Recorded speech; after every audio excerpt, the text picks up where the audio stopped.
Okay, so let's take a look at how we get started with using EdPuzzle on the iPad. Now, first of all, I'm going to go to Safari, and I've already gone to edpuzzle.com. And the first thing it asks me to do is create an account. You may already have an account, you can go and log in here, but I'm going to go through the whole process as if it's the first time.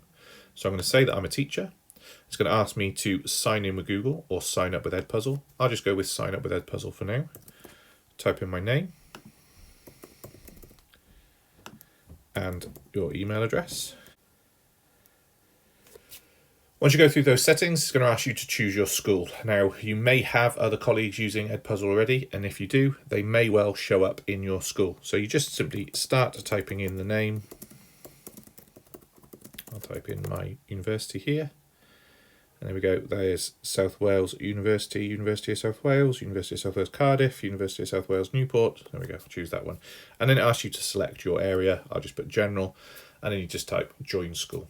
Now the first thing you need to do is create a class. So let's go ahead and start a new class. Ask you for the name of the class. So I'll just put Year 1 Studies.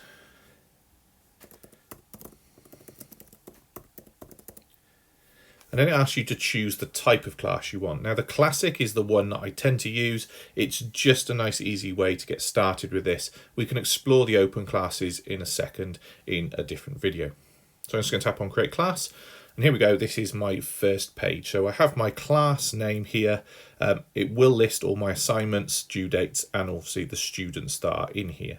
So the next thing I need to do is start to think about adding some content to this. So I'm going to go to content along the top. And here you can see that you can look through trending things that are happening in your area. It's quite nice that it kind of identifies where you might be. Certainly for us as Welsh language students as well, we have things that will be in Welsh language. It really does kind of populate all these things. And there's all these different channels that you can choose from as well. So if there's a specific talk that you want something on, then it's really, really handy to find these things here. I'm going to choose this one here, this Todd Rose End of Average talk. It's a really, really useful talk for my students. So I'm going to go ahead and choose this one. And I've already started doing this, so you can see the process. I watched the video through, and then at these given points, I've selected to have some questions pop up. And this is where EdPuzzle really comes in handy. So I've chosen a video, I've watched it through, and then I want a reflection point at this point in the video. I want my students to have to think about this. So it asks them at this point to give a response to the question, and then they're allowed to carry on. So let's have a look at how you actually get all of that set up. Let's go back to our first page again, go to content. I'm going to search for something on YouTube. Let's go for that Todd Rose again. It gives you this nice search within everything in YouTube. Obviously, if I was searching through Khan Academy, it would do the same thing. So I get that search engine in here. Let's say I'm going to choose this video. Here's the video. And then I can instantly either assign this directly to my students, or I can start to think about adding in those questions. So I'm going to tap on edit. I can cut the video if this is an hour and a half long. Let's say I don't really want it to be an hour and a half. I can select and then cut this video to the length of time I want it. I can add my own voiceover, which means I can get rid of the sound and add my own voiceover. That could be quite useful if you just want to use the visuals of the video that you're using. In this case, Todd Rose is going to say what his books are about a lot better than I am. But the best thing that I really like to use is the question section. So how I would use this is play the video through.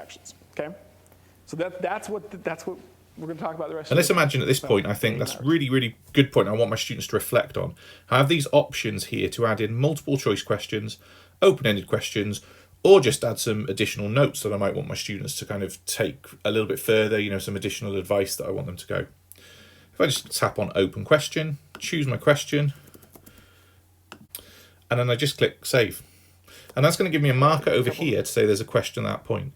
Now, what's great here is that I can choose that my students have to answer that question before they continue, which is really helpful for me because it means that if I'm doing something in a blended learning approach, those students have to reflect on exactly what it is that I want them to reflect on before they can continue.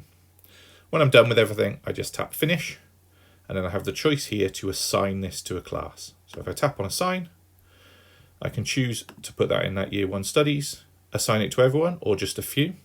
And here's that prevent skipping element, really useful to leave on, and you can add in a due date as well. Also, when videos have closed captions, which a lot of videos on YouTube do, really useful from an accessibility point of view to turn those on at all points, because you never know when students might need that. When you're done with everything here, simply tap assign, and that will assign that then to your class, enabling you to then be able to see what the students have done and their responses down here.